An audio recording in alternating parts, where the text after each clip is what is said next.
everybody, and welcome to Movie Recaps with Brit. Today, we will be taking a look at a movie titled Nailed. Without further ado, let's get started.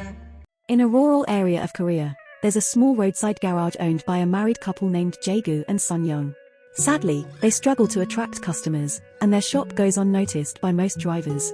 As a result, they barely manage to make ends meet, putting a strain on Sun-young's relationship with her family, who never approved of Jae-gu due to his low social status and infertility. To help support the household, Sun-young crafts dolls for meager earnings, which only adds to her family's disapproval. To compound their difficulties, a major construction company is working nearby, monopolizing the roads with their trucks and blocking potential clients from reaching the garage. One morning, a frustrated Jae-gu visits the construction site to request compensation from the manager and his wife Lee-ai. However, accidentally colliding with their child leads to him being perceived as unstable and taken away by security. Now at the police station, officers are accustomed to his frequent appearances due to the trouble he causes. They remind him that had he joined the local shop association, he might have received compensation. Another officer shares rumors about his father-in-law, who owns the shop Jae-gu rents for his business and is considering selling it. While Jae-gu is heading back home, he spots an individual whose truck has malfunctioned. He discovers that the person intends to discard it, but Jae-gu suggests that it's a bad idea. By simply replacing the valve, the truck could function for several additional years.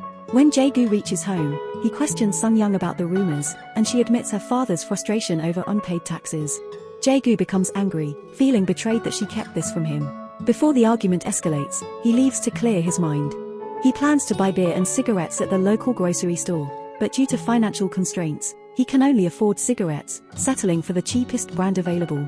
Fortunately, the kind old lady who remembers Jae-gu's act of kindness towards her granddaughter in the past, gifts him a beer can. While enjoying his beer and cigarettes outside the store, Jae-gu is approached by Mr. Moon, the head of the shop association, and his men. They assault Jae-gu for the advice he gave the man with the broken truck, as it interfered with Mr. Moon's business plans to acquire the scraps inexpensively. Later, during dinner, Mr. Moon recounts the incident to his friends, who then engage in gossip about Sun-young's ill-advised choice of spouse. Fueled by lingering feelings for Sun-young, Mr. Moon abruptly leaves in frustration. A few days later, Sun-young attends a family gathering alone and becomes the target of immediate criticism from her relatives for her life decisions. Unexpectedly, Jae-gu also arrives, dressed nicely and even bringing a cake to impress everyone. However, upon overhearing the derogatory comments directed towards him, he decides to leave silently without making his presence known. On his way home, Jae-gu accidentally drops the cake and, overwhelmed by the situation, kicks it in anger instead of retrieving it for dinner. In that moment, he notices a car stalled in the middle of the road due to a flat tire. Without hesitation, he offers his assistance, explaining that construction trucks passing by often leave behind various scraps. Since it's late at night and they are in a remote area, Jae-gu seizes the opportunity to charge the client extra for the job, recognizing their lack of alternatives. Afterwards, he goes back to the road to inspect if anything else has fallen from the trucks. Just then, he spots Sun-young arriving in a relative's vehicle. The driver ignores Jae-gu, leading to an argument between Jae-gu and Sun-young, who is exhausted from being caught between her family and her husband. To pacify her, Jae-gu reveals the money he earned that night. However, Jae-gu finds it difficult to sleep as he remains unsettled by the day's events. Determined to take action, he returns to the road and scatters a multitude of scraps all around. The plan succeeds, and the following morning they attract a new client with a flat tire. However, this time Jae-gu charges a fairer price. As hours pass, Jae-gu becomes concerned because only one more client arrives. He checks on the scraps and discovers they have all been cleared. It appears that the construction trucks have been pushing the scraps away as they drive by, and their large and heavy tires remain unaffected. Not willing to give up, Jae-gu stays up late crafting new sharper scraps, which he scatters on the road once again. Sun-young discovers his actions and disapproves, expressing concerns about potential accidents or legal consequences. However, Jae-gu changes his perspective, pointing out that the people driving on this road are affluent tourists who often evade consequences through bribes. Therefore, he believes there is nothing wrong with taking advantage of them. To strengthen his argument, Jae-gu mentions his desire to save money and eventually purchase the shop from his father-in-law. Sun-young's initial doubt gradually fades as she witnesses the positive impact of this idea, which allows them to afford better food. One morning, Lee-ai's car experiences a flat tire, and while Jae-gu fixes it, Sun-young engages her in friendly conversation and offers her a drink to keep her content and willing to pay. However, Lee-ai displays extreme condescension towards them due to their social status. Upon learning that Sun-young only earns 5 cents for every 10 dolls she makes, Yi buys one for $10 out of pity. Feeling offended by being treated as a charity case, Sun-young eventually joins Jae-gu in making a case for charging Yi a higher price for the tire replacement. From then on, she becomes more supportive of her husband's plan, bringing him drinks while he creates scraps and expressing her desire to have money to dress like Yi. During late nights, Sun-young accompanies Jae-gu to the road, holding the flashlight while he scatters the scraps. She also contributes ideas to improve the plan, such as embedding nails into the ground instead of having to replace the scraps every night. One evening, they are discovered by a police officer who questions their presence on the road at that hour. However, they swiftly divert his attention by pointing out that he is using the police car for personal matters, given his lack of uniform and the presence of a girl with him. The next morning, they avoid attracting clients, laying low for a few days after the encounter with the police. Nevertheless, since Sun-young has received her payment for the dolls, they decide to indulge themselves. Jae-gu buys beer and settles his debt at the grocery store, even giving a child a ride on his scooter to celebrate. Meanwhile, Sun-young visits the salon and does her hair for the first time in years. The couple's improved financial situation catches Mr. Moon's attention, leading to his growing suspicions. As night falls, Jae-gu and Sun-young return to the road, equipped with a drill, and embed their first nail in the pavement. The new plan proves successful, and Jae-gu informs Sun-young that she can purchase as many dresses as she desires while he focuses on acquiring the shop. Meanwhile, Yi learns that her child has been abducted. During police questioning regarding potential adversaries, she comes across the doll she acquired from Sun-young and accuses the couple of being swindlers.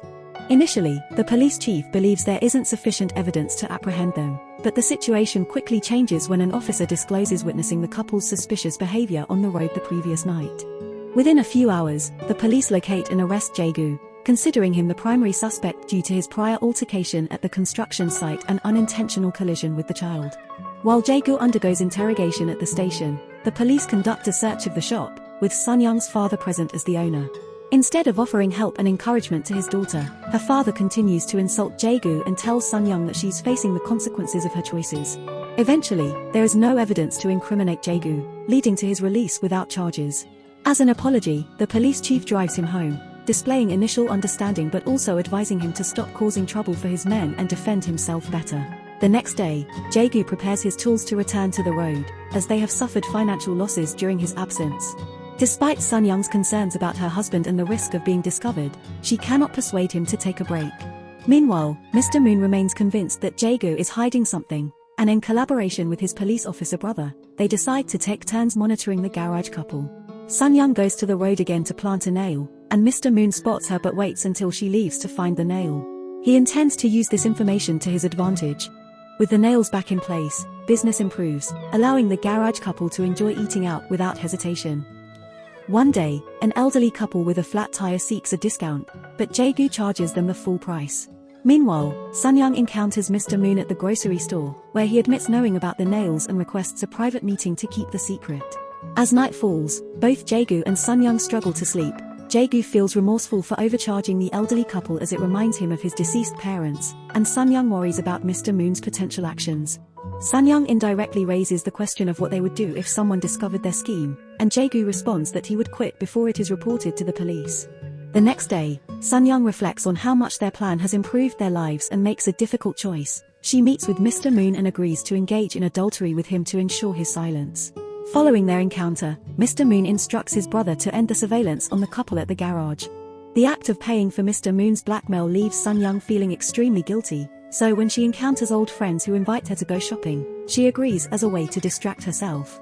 When she finally returns home, it is very late, but she has transformed with a new hairstyle and numerous adorable dresses. Jae-gu expresses his dissatisfaction with the absence of a home-cooked meal, but Sun-young disregards him and resorts to using a hazardous solvent during her shower, as no amount of money can make her feel clean again. It is only when Jae-gu falls asleep that Sun-young allows herself to release her emotions through tears. A few days later, a car crashes into the rice paddy near the garage. Anticipating the arrival of the police, Jae-gu hurries to remove the nails and notices a man emerging from the car. Upon realizing he is not alone, the man flees as if guilty of something, prompting Jae-gu to inspect the vehicle and discover the kidnapped child. Within a short span of time, reporters flock to the shop to interview Jae-gu, who is now regarded as a hero. Even the governor pays a visit to offer congratulations. Sun-young's father also appears, feigning sudden affection for his son-in-law in an attempt to befriend the governor. Jae-gu uses the substantial cash reward from rescuing the child to finally purchase the shop, despite Sun Young's initial resistance due to her father's deliberate overcharging. Aware of this, Jae-gu proceeds with the purchase to subtly confront his father-in-law, publicly shaming him for exploiting his own daughter during the signing of the papers. The couple purchases a new vehicle, but their expenditures doesn't end there. As the town views them as reliable people, they once again scatter sharp objects on the streets, resulting in further success for their enterprise. They obtain a luminous sign for their store, stylish attire for each of them, and even dine at costly establishments, where they deliberate the prospect of eventually relocating to the metropolis. Jae-gu's dominance in the car repair business results in fewer clients for Mr. Moon, prompting him to contact Sun Young for further blackmailing. However, Sun Young disregards his calls.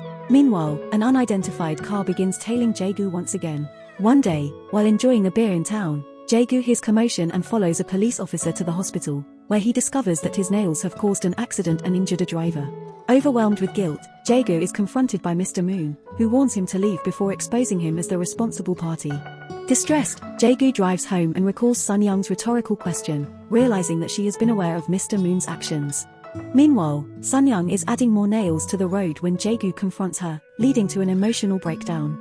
He drags her home and attempts to locate the money she has been saving in order to destroy it. Sun Young, in tears, attempts to prevent Jae-gu from taking action, and reluctantly reveals the truth about her committing adultery to silence Mr. Moon. With the situation irreversible, Sun Young chooses to embrace the money rather than let her sacrifice go to waste. Consumed by guilt and anguish, Jae-gu rushes to the road to remove the nails, but they prove to be firmly in place and numerous. The following morning, as Sun Young continues to revel in her new dresses and cosmetics, Jae-gu borrows a truck in an effort to drive over the road, hoping the weight will finally bend the nails for good. Thank you for watching our movie recap. While it may seem simple, it actually took a lot of hard work and dedication to produce. If you enjoyed the video, we kindly ask you to show your support by liking and subscribing to our channel. By doing so, you'll stay updated on our latest content and help us continue creating more in-depth analyses and critiques of the movies you love. Thank you again for your support.